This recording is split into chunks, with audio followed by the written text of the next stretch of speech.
नमस्कार. आजची रेसिपी केळ्याची काप.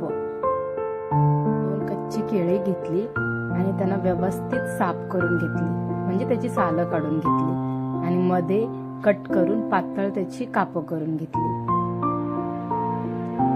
कापलेली काप एका पातेलीत टाकली. आता त्याला हळद, मीठ, मसाला हे सर्व लावून व्यवस्थित मिक्स घेतला.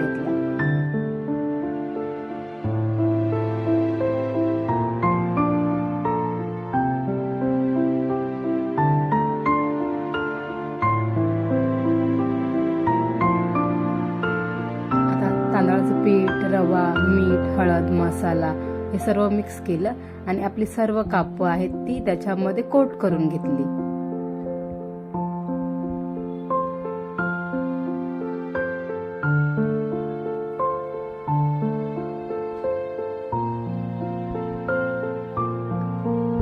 आता गॅसवरती तवा तापून दिला, त्याच्यावरती तेल टाकलंय. आपली काप मस्त अशी दोन्ही साईडने खरपूस भाजून घ्यायची.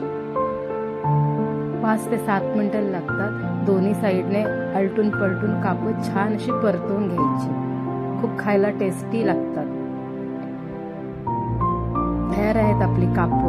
एका टिश्यू पेपरवर काढून खायला बसायचं, मस्त लागतात. आणि हो, आपल्या चॅनलला लाईक, शेअर आणि सबस्क्राईब करायला विसरू नका. बाय बाय, भेटूया पुन्हा.